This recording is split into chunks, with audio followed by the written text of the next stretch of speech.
Então, mantendo a nossa sequência aí de questões, seguindo o tema aí de reparo mitral percutâneo, edge-to-edge, e essa semana eu trago uma questão de grasping, relacionada ao grasping dos folhetos mitral durante o reparo mitral.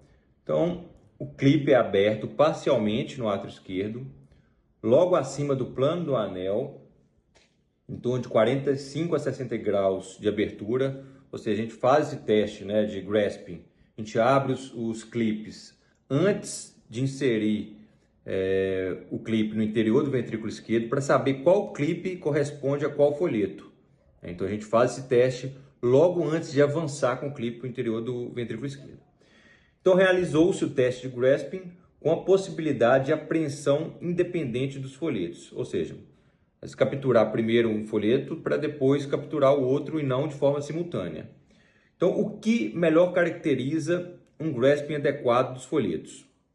Então, letra A, capturar qualquer fração do folheto posterior, mesmo que inferior a 3 milímetros, desde que reduza a regurgitação mitral, né? Letra B, garantir mais do que 5 milímetros de tecido do folheto posterior aprisionado e pelo menos 50% dele do comprimento capturado.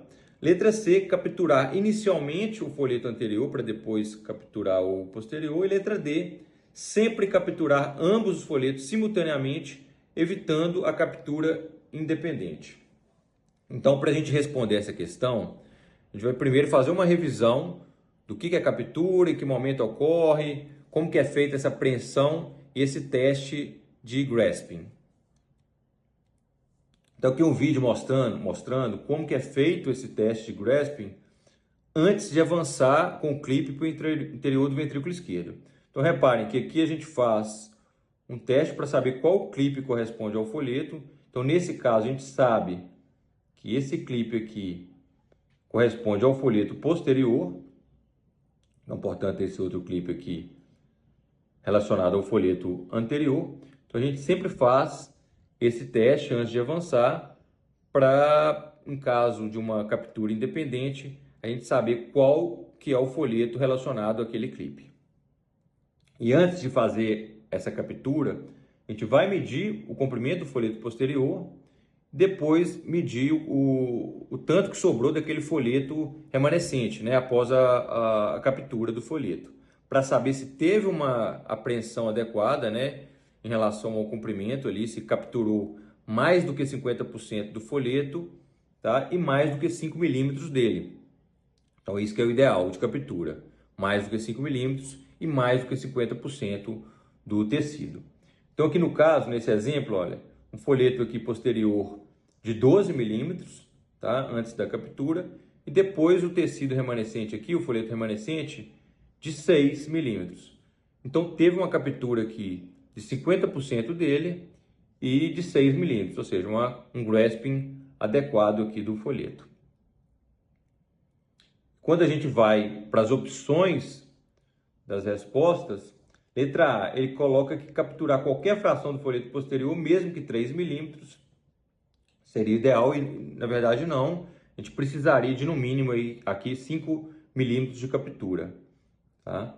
Letra B, garantir mais do que 5 milímetros de tecido do folheto posterior aprisionado e pelo menos 50% do seu comprimento total capturado. Ou seja, essa é que é a questão correta. O objetivo é realmente esse, capturar pelo menos 5 milímetros, sendo mais do que 50% de todo esse tecido. Letra C, capturar inicialmente o folheto anterior. Não tem essa regra. Geralmente, quando a gente faz uma captura independente, a gente captura até inicialmente o folheto posterior para depois capturar o folheto anterior, tá? Mas não tem essa regra de capturar um para depois capturar o outro, não. E sempre capturar ambos os folhetos simultaneamente, que foi a opção dada aqui na letra D, não, a gente não tem que sempre capturar simultaneamente. Se der para capturar os dois juntos, pegando uma área bacana ali de abrangência, beleza. Agora, se não der para capturar simultaneamente, tiver muita distância ali, às vezes, entre os folhetos anterior e posterior, às vezes a gente pode capturar primeiro o posterior para depois o anterior. Então, não tem essa indicação de sempre ter que capturar simultaneamente, não. Vai depender de cada caso e da qualidade técnica ali do momento ali do exame. Tá? Então a gente ficaria realmente com a letra B, capturar pelo menos 5 milímetros de tecido com pelo menos 50% do seu comprimento. Valeu, pessoal!